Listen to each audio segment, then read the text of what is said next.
Gênesis capítulo 1, versículo 26, a palavra, ela se expressa da seguinte maneira: Também disse Deus: façamos o homem à nossa imagem, conforme a nossa semelhança. Tenha ele domínio sobre os peixes do mar, sobre as aves dos céus, sobre os animais domésticos, sobre toda a terra e sobre todos os répteis que rastejam pela terra. Criou Deus, pois o homem à sua imagem, a imagem de Deus o criou, homem e mulher os criou. Até aqui, esses 2 versículos. Vamos orar mais uma vez, irmãos. Pai, que bom poder chamá-lo de Pai. Que bom que Tu és o nosso Pai.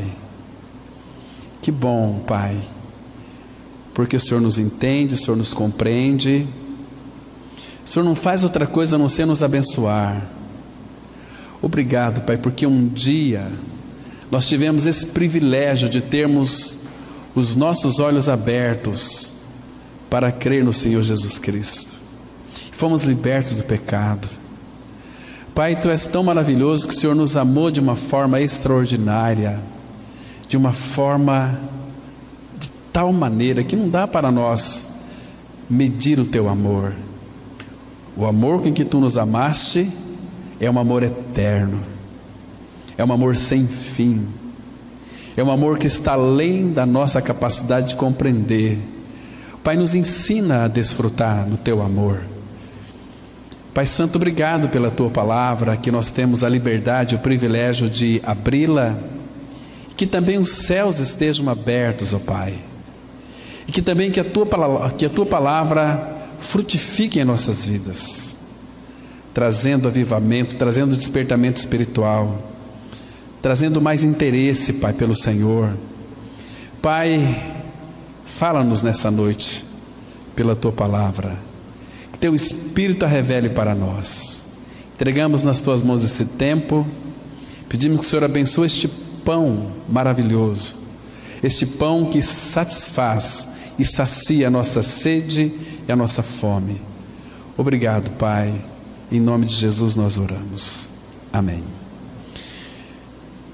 Queridos irmãos e irmãs, esse texto, claro que é muito conhecido e também daria para nós aqui extrairmos muitas lições, mas eu quero apenas pegar uma frase aqui, que quando a Trindade se reuniu, ela disse: façamos o homem a nossa imagem, conforme a nossa semelhança. Irmãos, todos nós sabemos que o homem, ele foi feito como um poema de Deus. Nós somos feitura dele, criados em Cristo Jesus para as boas obras. Então nós somos o poema de Deus. O homem, o ser humano, de uma forma muito específica, Deus não disse haja homem e houve homem. Ele então trabalhou com as suas mãos no pó da terra, no humus, aquela argila. Então ele fez aquele boneco de barro, fez o homem e soprou no homem o fôlego das vidas. Foi para dentro do homem, e o homem então passou a ser alma vivente. O homem, ele foi criado e foi colocado no Éden. Éden é um lugar de prazer. Deus fechou aquele jardim, criou muitas árvores. Dentre essas árvores estava a árvore da vida e a árvore do conhecimento do bem e do mal, e muitas árvores. O desejo do Pai era que o homem voluntariamente fosse até aquela árvore da vida e comesse do fruto, e então ele seria um filho de Deus, que jamais o pecado iria entrar nele. Mas então ele optou por comer do fruto da árvore do conhecimento do bem e do mal, ele e a sua mulher, Eva. Então o pecado entrou no mundo, a rebeldia entrou no mundo, e o mundo está como está por causa daquela desobediência. Irmãos, e não apenas isso, esta imagem de Deus, quando o homem pecou, essa imagem, ela foi perdida no homem. Todo ser humano que nasce neste mundo, nasce com o fôlego das vidas, mas não nasce com o caráter de Deus em si. Eu falei algum tempo atrás que Adão, mesmo no seu estado de inocência, ele precisava de nascer de novo. Por que nós sabemos disso? Porque Deus colocou também no jardim do Éden a árvore da vida, para que Adão e a sua esposa Eva fosse lá e comesse daquele fruto da árvore da vida, para que ele então tivesse a natureza divina dentro de si, teria a vida zoe de Deus dentro de si. Adão era inocente, não tinha pecado, então Deus podia ter comunhão com ele, mas Deus o Pai não podia forçá-lo a comer daquela árvore, porque Deus queria um homem que fosse segundo o seu coração, que verdadeiramente e voluntariamente fosse até o fruto da árvore da vida e comesse do seu fruto. Mas nós sabemos que não foi isso que aconteceu. O homem se rebelou, claro, que também estava ali no jardim do Éden, Satanás. Satanás, com a sua astúcia, conseguiu de alguma maneira iludir Eva. Então ele começou os seus ataques satânicos, mostrando para ela a beleza daquela árvore do conhecimento do bem e do mal, que Deus havia dito para que não comessem, porque se eles comessem, certamente, diz as Escrituras, eles iriam morrer. Então eles comeram, e foi exatamente isso que aconteceu. Eles se separaram de Deus, consequentemente eles perderam naquele instante o caráter, a imagem divina, aquele sopro, porque o homem foi criado espírito, alma e corpo. O espírito do homem, naquele instante da queda de Adão, morreu. Onde Deus então poderia habitar, onde Deus poderia ter comunhão com ele. Nós tratamos hoje pela manhã sobre a vida no Santo dos Santos. Queridos, e nós sabemos a consequência, porque quando Deus terminou ali todo o seu trabalho no homem, ele deu um toque especial, soprando no homem o fôlego da vida, para que ele então se tornasse alma vivente. Todo ser humano que nasce neste mundo, ele nasce alma vivente, já nasce espiritualmente morto. Por quê? Porque a palavra fala lá em Efésios 2: Ele vos deu vida, estando vós mortos nos vossos delitos e pecados. Uma pessoa verdadeiramente ou espiritualmente morta, ela está separada de Deus, e ela anda segundo a vontade da carne e dos pensamentos, fazendo a vontade da carne e a dos pensamentos. Pensamentos é no campo da alma, vontade é no campo da alma, as emoções é no campo da alma. Agora, a função do Espírito, nós analisamos algum tempo atrás, está relacionada à intuição, né, do homem, onde Deus fala com o homem no seu espírito, que foi regenerado, né? Então o homem no pecado, ele não tem a imagem de Deus, porque ele não tem Cristo, e a Bíblia diz que Cristo, ele é a imagem do Deus invisível. Uma pessoa pode dizer hoje que tem a imagem de Deus é quando ela crê que de fato Cristo é a sua vida. Colossenses 1,15 fala que ele, Jesus, é a imagem do Deus invisível, e quem não tem Cristo não tem a imagem de Deus.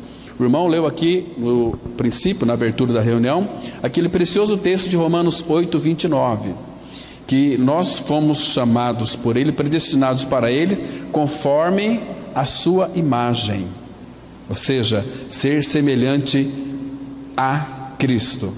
Então, irmãos, quando Deus criou o homem, Deus criou o homem de uma forma material e imaterial. Ele tinha o fôlego das vidas e tinha o seu espírito, que precisava ser habitado pelo Senhor.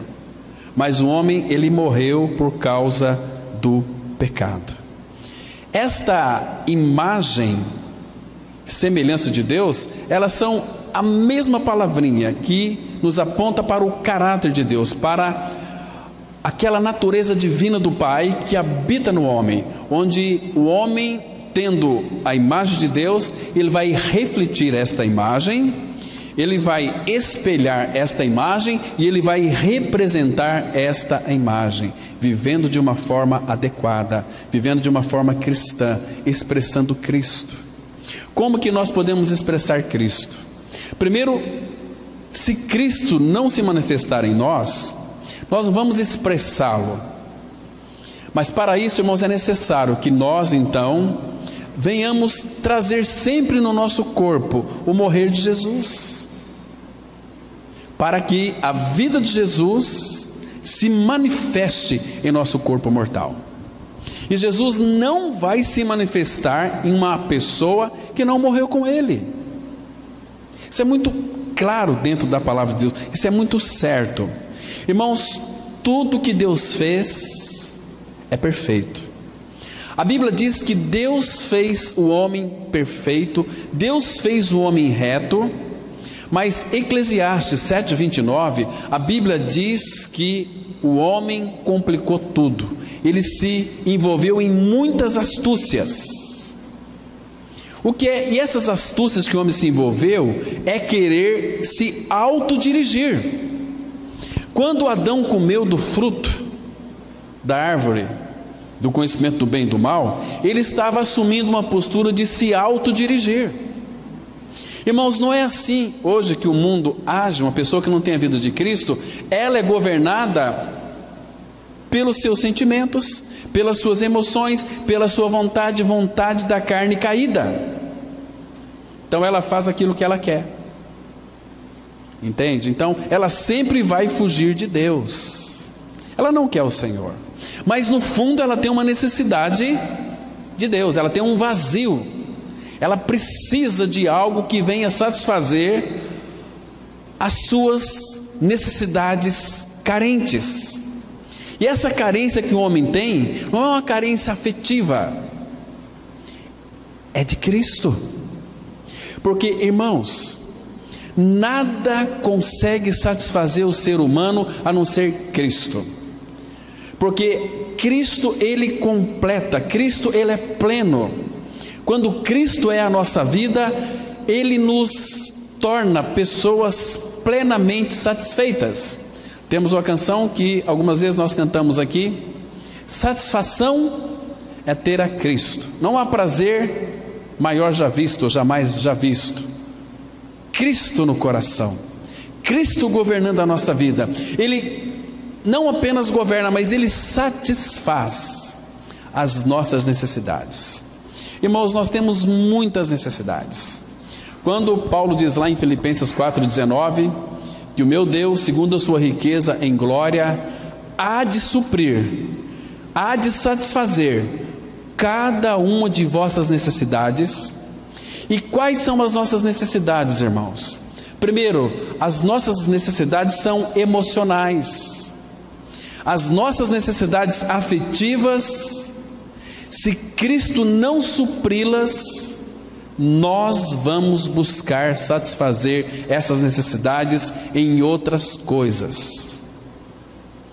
Vamos buscar essas carências afetivas muitas vezes, às vezes até em religião. Podemos até participar de um grupo de louvor, até de um grupo cristão social, mas sem ter a vida de Cristo. Eu falava com os irmãos hoje pela manhã que participamos de um jantar ontem.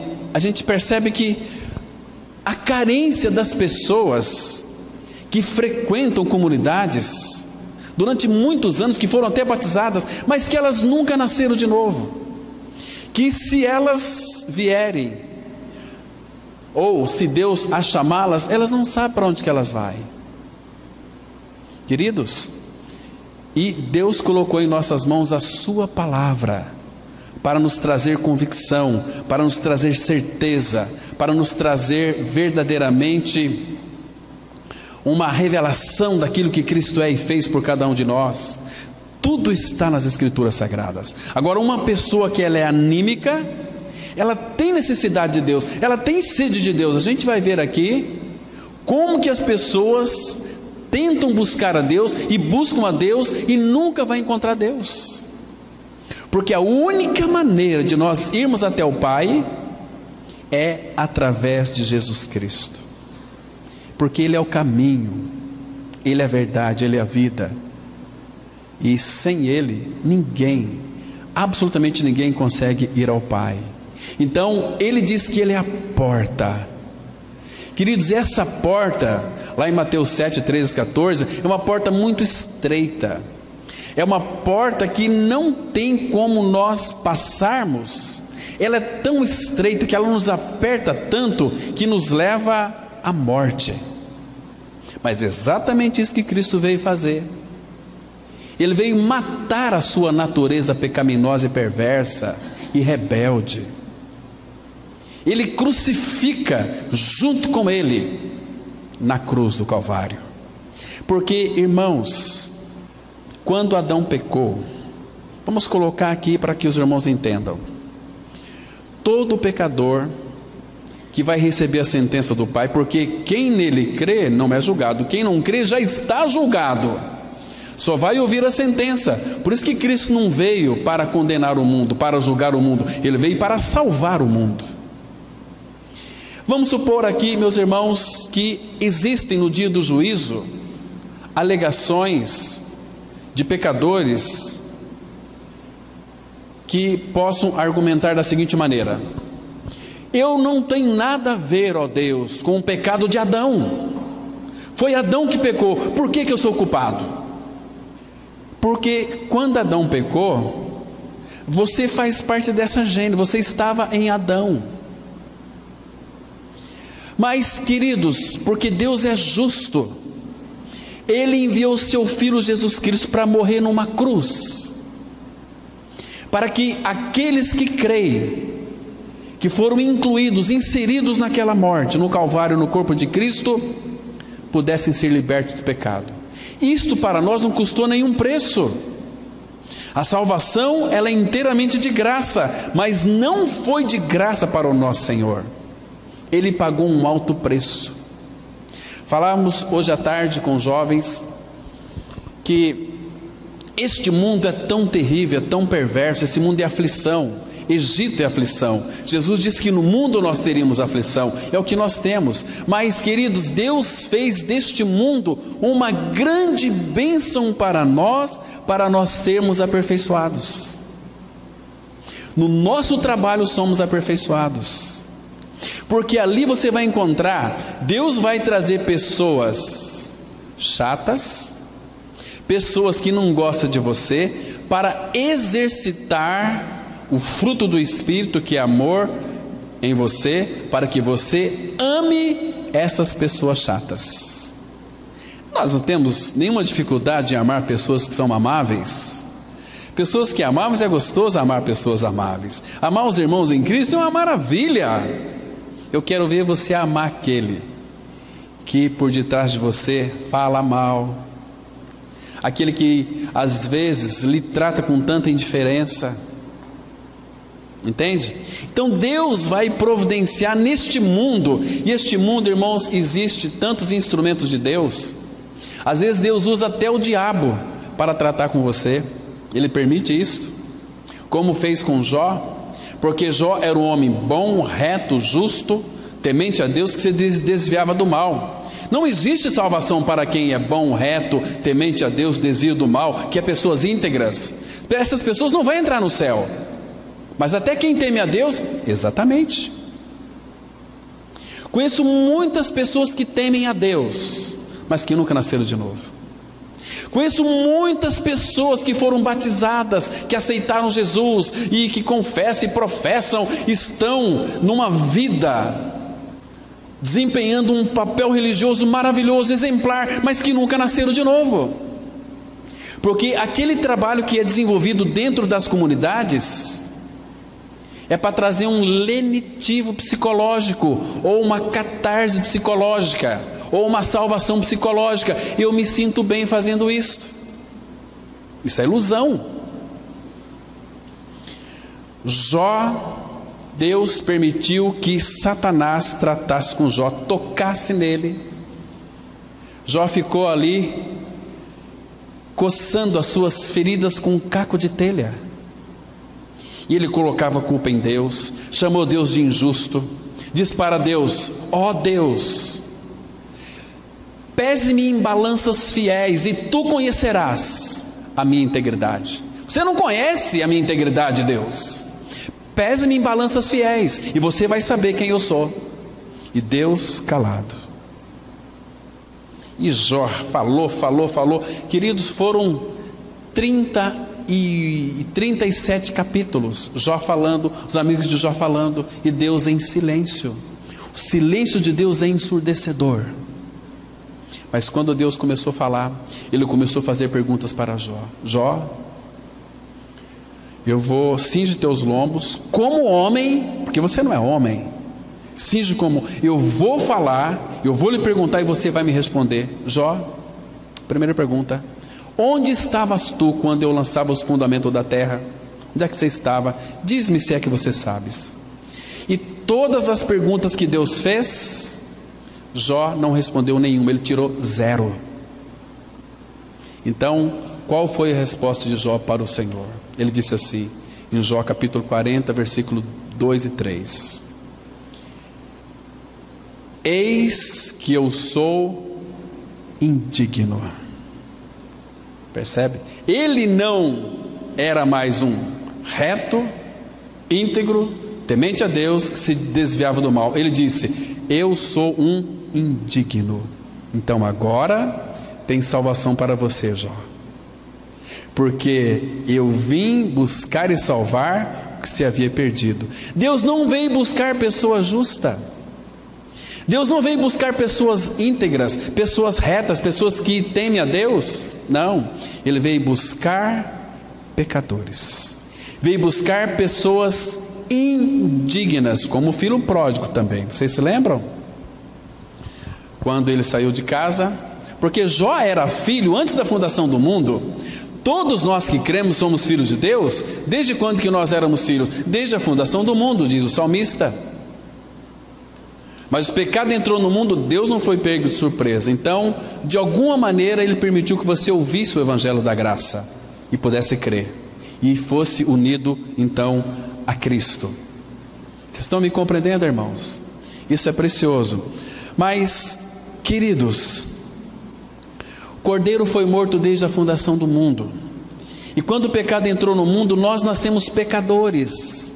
Era necessário que nós fôssemos regenerados, e fomos regenerados pelo Evangelho da graça. Não existe outra maneira de sermos regenerados a não ser quando você crê na sua morte e ressurreição com Cristo. Este é o Evangelho da palavra. Este é o primeiro passo, para que a imagem de Deus então seja restaurada em nós. Porque quando o homem pecou, a imagem de Deus foi perdida, morreu, o homem morreu. Então, a partir daí, o que aconteceu? Será que hoje os seres humanos que nascem com a imagem e semelhança de Deus? Tem muitos que falam, mas eles estão enganados.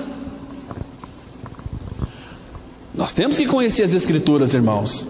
A partir do pecado, os seres humanos geram filhos não à imagem e semelhança de Deus, geram filhos à semelhança dos seus pais terrenos. Abra sua Bíblia em Gênesis capítulo 5, versículo 3. Então aqui começa a história do ser humano, sendo gerados com a imagem do seu pai, que é Adão. Diz assim as Escrituras, olha só, Gênesis 5, versículo 3. Viveu Adão 130 anos e gerou um filho à sua semelhança, conforme a sua imagem, e lhe chamou Sete. A partir do pecado, queridos, nós não geramos filhos à imagem e semelhança de Deus. Nós geramos filhos conforme a nossa imagem.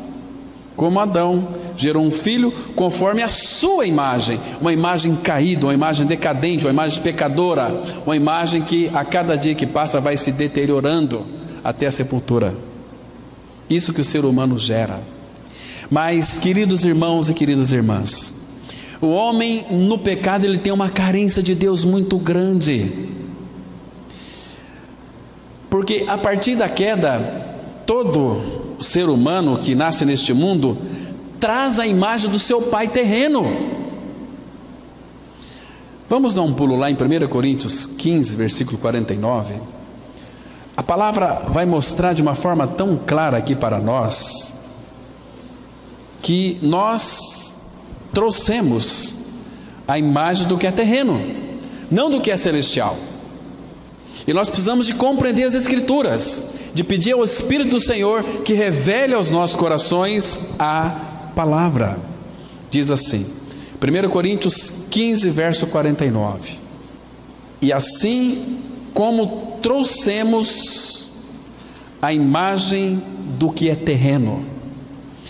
Todo ser humano que nasce neste mundo traz a imagem do que é terreno, não do que é celestial.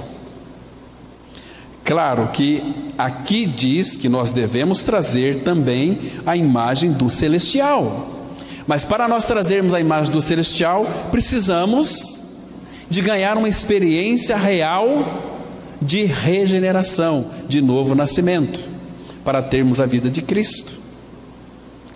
Queridos, existe um engano, esse engano terrível que reina no meio do povo evangélico, de aceitar Jesus. Isso não está na Bíblia, meus irmãos. Por que que muitos se apegam a isso, em aceitar Jesus, sendo que Deus não tem compromisso com isso? Aceitar Jesus se torna muito fácil, porque não envolve cruz. A cruz é anulada quando uma pessoa aceita Jesus. A palavra fala crê. Deus amou o mundo de tal maneira que deu o seu Filho único para que todo que nele crê. E Jesus fala em João 15,16: não foram vocês que me aceitaram, foi eu que aceitei vocês. E Deus só vai nos aceitar por aquilo que Cristo é e fez por cada um de nós. Se nós não crermos na obra consumada do Calvário, não apenas crer, mas crer de que maneira? Crer que eu participei daquela morte, eu fui inserido naquela morte, eu fui um participante daquela morte. A morte de Cristo na cruz foi uma morte compartilhada. Por exemplo, se você crê que Jesus morreu na cruz do Calvário para salvar os seus pecados, isso é uma verdade que tem que ser proclamada.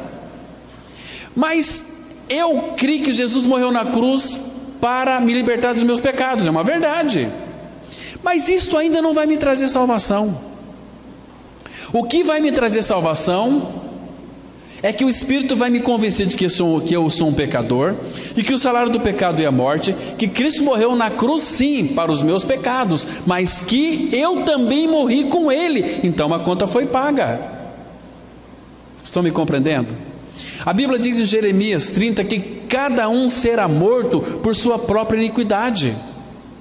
A salvação é pessoal, é individual. Então eu tenho que crer na minha morte com Ele, porque Ele me inseriu no seu corpo na cruz. Ele morreu, eu também morri. Isto é novo nascimento. Eu estou unido a Cristo em sua morte e em sua ressurreição.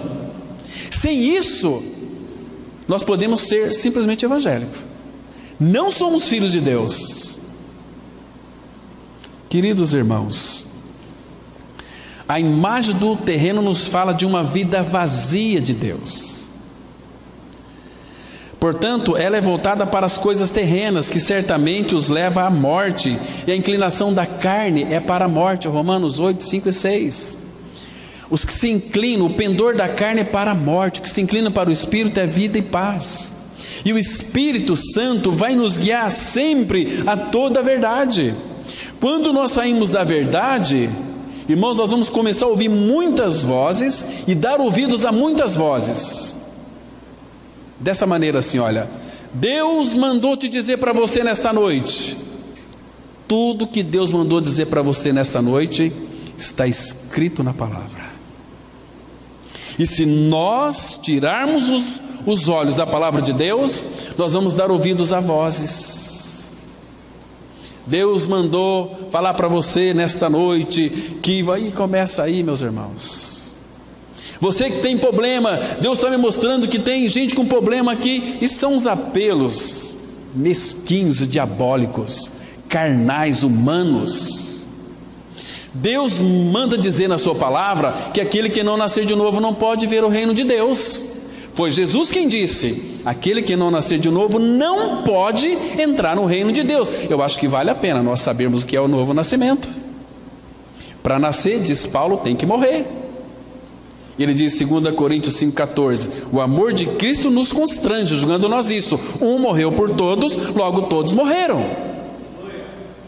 Esse é o evangelho que liberta. Então, ele morreu, mas eu também morri. Então, eu tenho que crer que nessa palavra todos está o meu nome. Então eu participei da morte de Cristo, e eu morri com ele, o pecado foi removido de mim, porque a única maneira de nós realmente sermos libertos do pecado é morrendo para ele. Tem muitas pessoas, desculpe aqui a palavra, irmãos, eu vou ser um pouco grosso agora. Tem muitos idiotas lutando contra o pecado.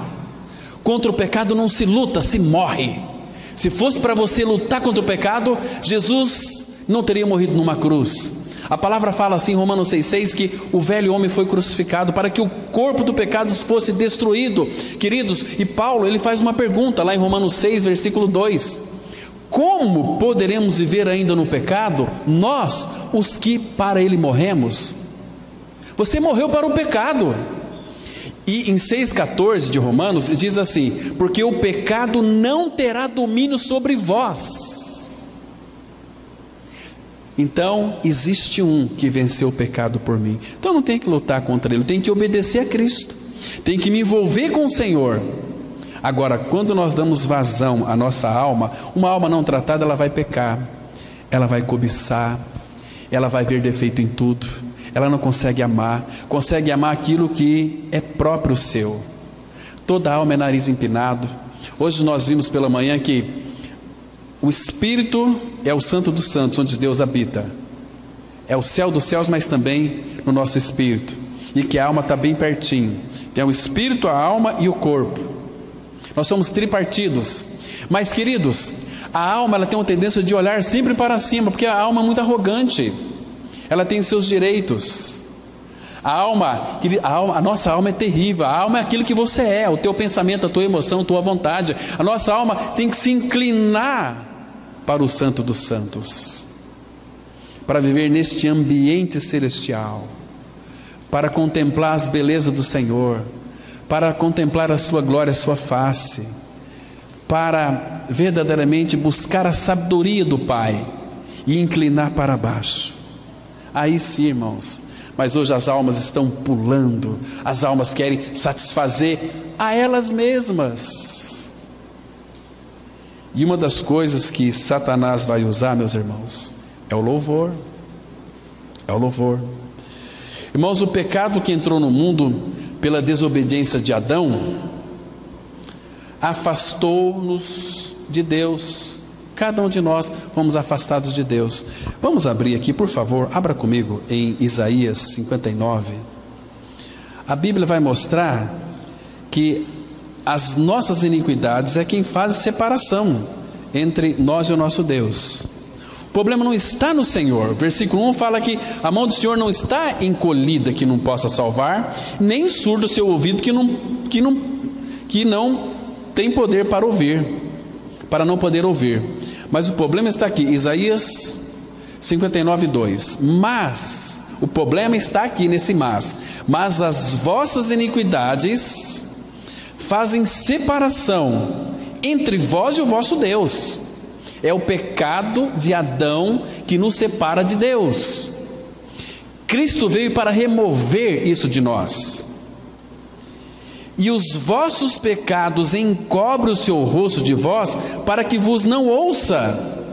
Agora ele fala uma coisa que é muito importante, que entra no campo da religião. Ele diz assim: porque as vossas mãos estão contaminadas de sangue, e os vossos dedos de iniquidade, os vossos lábios falam mentiras, e a vossa língua profere maldade.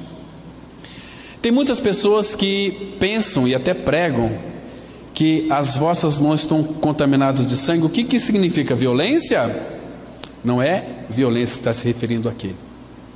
Para a gente entender as vossas mãos contaminadas de sangue, você tem que ler Isaías 1:11, que fala do sacrifício que eles levavam lá continuamente. Deus disse assim: eu estou farto do sacrifício de vocês, eu não posso suportar o ajuntamento solene com a iniquidade.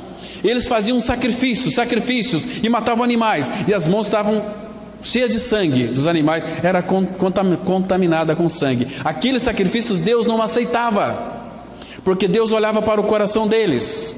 Eles queriam aplacar a ira de Deus com sacrifícios, mas a intenção do coração não era boa diante do Pai.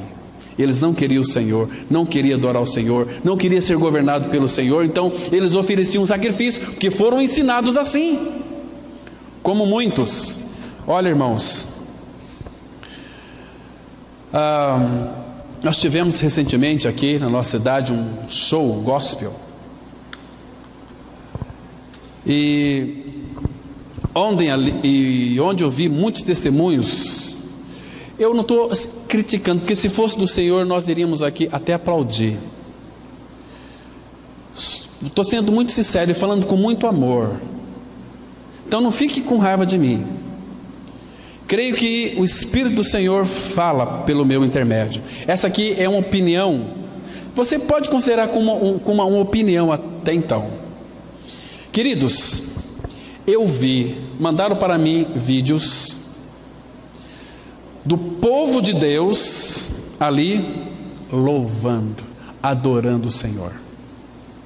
Não tem nada contra aqueles que foram lá adorar. O que eles estavam adorando? Queridos, há uma tendência muito grande de você, por uma sugestão do diabo, adorar a Deus nessa terra misturada com o mundo, imiscuído com o mundo. A adoração, Deus não quer a nossa adoração, Ele quer adoradores, e adoradores que o adorem em espírito e em verdade. Queridos, Deus não vai aceitar a nossa adoração quando a nossa adoração estiver mesclada com este mundo, porque ali tinha evangélicos, tinha católicos, tinha pessoas que foram lá para ver um show, e o que nós vemos é show gospel.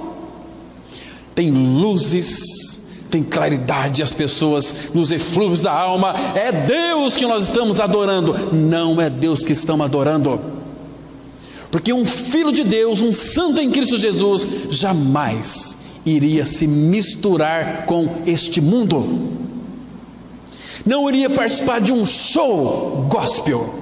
Louvor não é show, adoração não é show, meus irmãos, não tem nada a ver com o Senhor. Meus irmãos, quantas pessoas iludidas, enganadas na sua mente carnal. É Deus, é louvor, se arrepio, é o poder de Deus. É o poder da alma, os poderes latentes da alma que faz coisas extraordinárias. A mesma coisa que você, ou que muitas pessoas sentiram ali, outras pessoas relataram para mim. Uma vez lá em Arapongas, teve um show de um cantor famoso. Olha, mas foi maravilhoso, nós arrepiamos, nós choramos. É a mesma coisa, meus irmãos, quando tem um show de Luan Santana. É preferível você ir num show de um Luan Santana do que ir lá assistir um show gospel, que é muito melhor. Você não está sendo hipócrita. O que você tem ali é hipocrisia.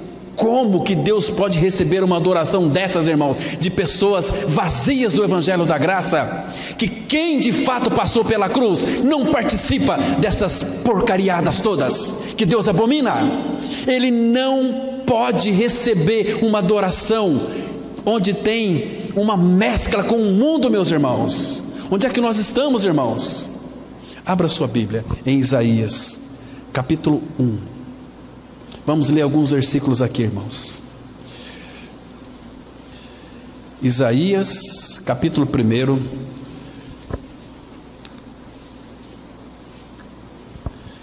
versículo 13.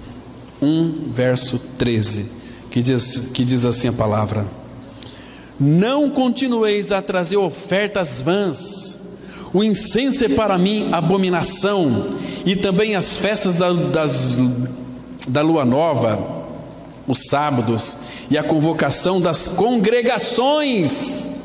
Convocações das congregações. E muitas vezes que acontece isso nesses shows gospels. Congregações católicas, evangélicas, espíritas, aqueles que não são, mas fazem parte de um grupo, uma congregação, maçons e tantos outros. Deus diz aqui: não posso suportar iniquidade associada ao ajuntamento solene. Deus não suporta isso, meus irmãos. Uma mistura, um sincretismo. O que é um sincretismo religioso? É mistura de religiões. Nós, importante é que se fale de Deus, é adoração, vamos adorar. E eu vi ali depois pessoas com copos de bebida alcoólica na mão, e os evangélicos no meio ali louvando. Meus irmãos, misericórdia. Onde é que nós estamos, irmãos? Como que Deus tem olhado para esse tipo de ajuntamento, onde a exaltação é o homem que está em evidência? Vamos lá para cultuar o Senhor? Não, vamos lá para ver o fulano de tal. A honra é para o homem, não para o nosso Senhor Jesus, porque se tem Cristo ali, teria em primeiro lugar pregação, segundo, louvor, mas louvor que confessa a palavra. Que o Senhor tenha misericórdia, irmãos. Que o Senhor tenha misericórdia deste povo que, mesmo neste estado de pecado, tem prazer em se chegar a Deus como um povo que pratica a justiça. Isso não é eu quem falo, é a Bíblia quem diz. Abra aqui em Isaías capítulo 58. Queridos, não se prega mais em pecado, não se fala mais do inferno. É uma mistura. Está tudo bem, nós estamos na centralidade do louvor, deste ajuntamento. Deus está no nosso meio. Não está. Deus está em Cristo Jesus. E quem tem Cristo tem uma satisfação maravilhosa. Quem tem Cristo vai adorar junto com seus irmãos, que sabe que são irmãos.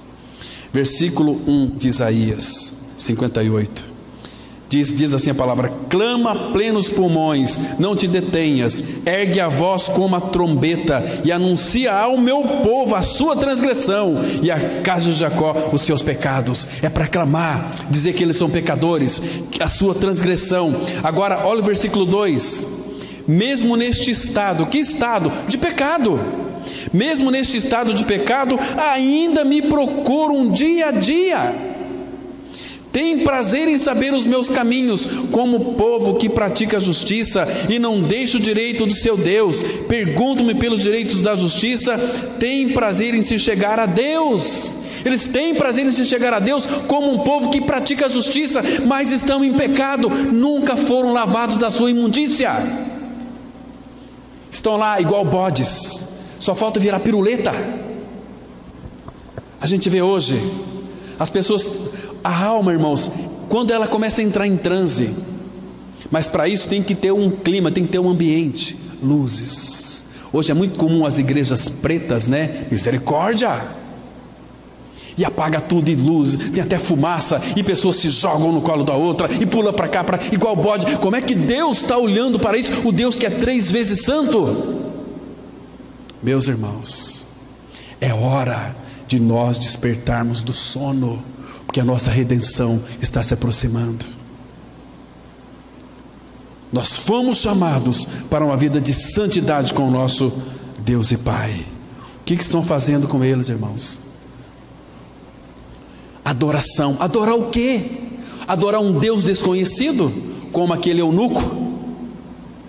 Ele era um principal lá de Candace, foi adorar em Jerusalém. Mas qual Deus que ele foi adorar? Porque na volta ele estava vindo. Você pode acompanhar comigo em Atos capítulo 8. Vamos ler alguns versículos aqui. Diz assim as escrituras sagradas, Atos capítulo 8, a partir do versículo 27. Presta atenção.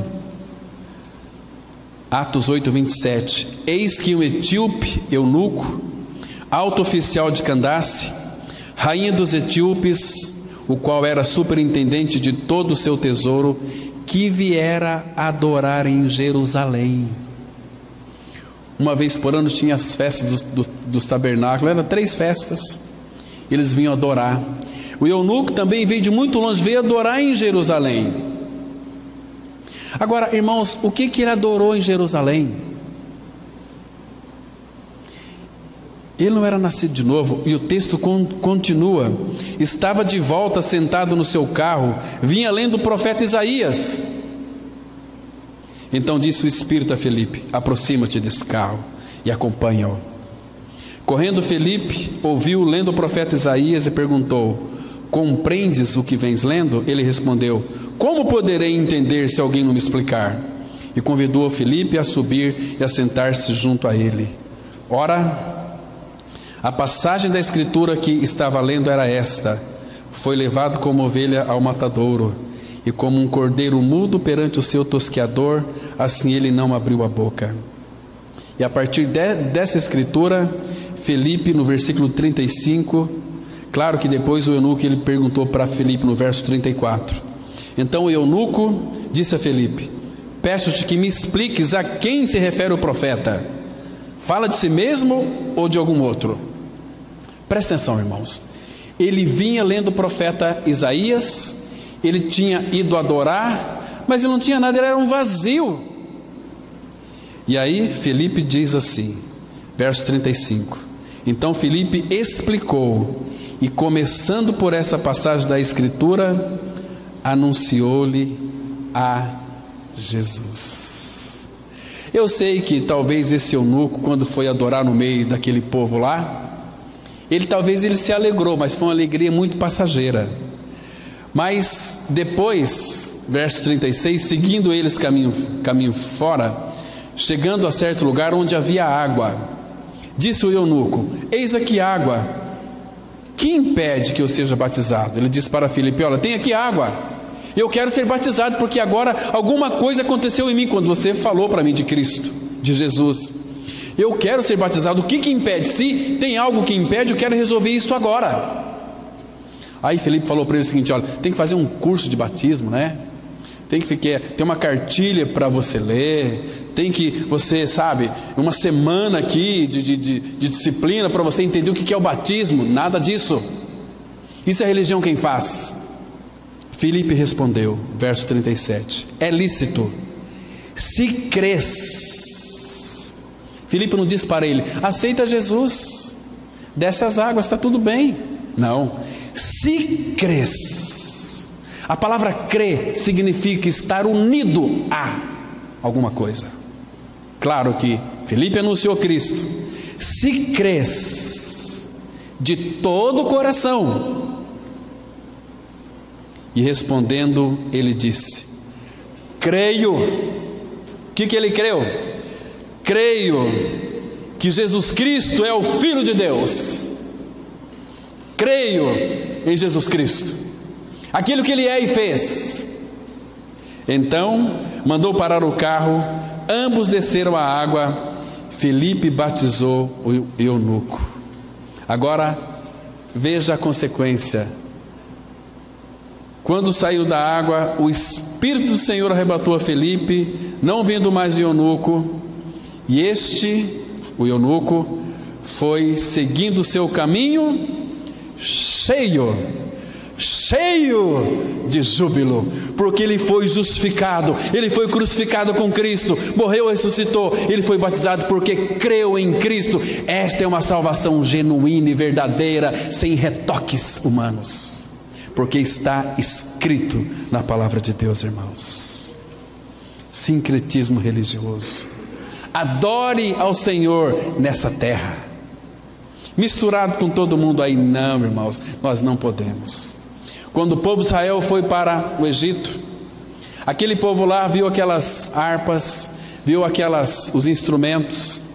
Olha, cante para nós um cântico de Sião. Como nós poderemos cantar um cântico do Senhor em terra estranha? Não tem jeito. Tem que ser na nossa terra, tem que ser no nosso povo. Não existe, irmãos. Se nós louvarmos ao Senhor, adorarmos ao Senhor em terra estranha, nós não estamos adorando o Senhor. Mas infelizmente, queridos, hoje o que reina, eu estou falando aqui porque eu ouvi nas emissoras de rádio aqui da nossa cidade dizendo o seguinte: não importa quem você seja evangélico, católico, espírita, budista, venha para o nosso meio. Esse é o chamado de Satanás, do diabo. Venha desfrutar dos prazeres da carne. Temos alguém que vai louvar, um show gospel, teremos luzes, você vai se alegrar. Aí sai de lá o seguinte: eu me senti tão bem, eu adorei a Deus hoje. Que Deus que você adorou? Será que é o Deus de Israel? Será que é o Pai soberano, que Ele fica em oculto? Ele se revela numa adoração verdadeira? Irmãos, nós precisamos de conhecer quem é o nosso Pai. Precisamos saber onde é que nós estamos também. Quando Moisés diz para Faraó: deixa aí meu povo, para que me celebre uma festa, mas no deserto. O que Faraó, uma figura do diabo, disse para Moisés? Abra lá em Êxodo, capítulo 8, verso 25. Êxodo 8, verso 25. Ah, meus irmãos, isso aqui me assusta bastante. Quando Deus estava tratando com o Faraó naquelas pragas. Então, a palavra de Deus diz assim, Êxodo 8, verso 25. Chamou Faraó aqui é uma figura do diabo, irmãos. Chamou Faraó a Moisés e Arão e disse: ide, oferecei sacrifícios ao vosso Deus. Aonde? Nesta terra. É aqui onde eu tenho proposto para vocês. Onde o mundo propõe para nós adorar o Senhor, não é um lugar de adoração. Deus tem preparado para nós um lugar muito especial de adoração. Tem o seu quarto, tem junto com seus irmãos que de fato confessaram e creram na sua morte e ressurreição com Cristo. Quando estamos juntos, nós podemos adorar o Senhor.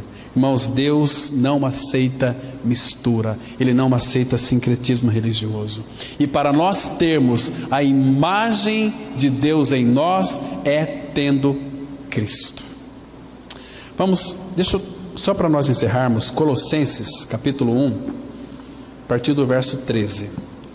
Colossenses 1, a partir do verso 13, um texto muito conhecido, até o 15, que diz assim.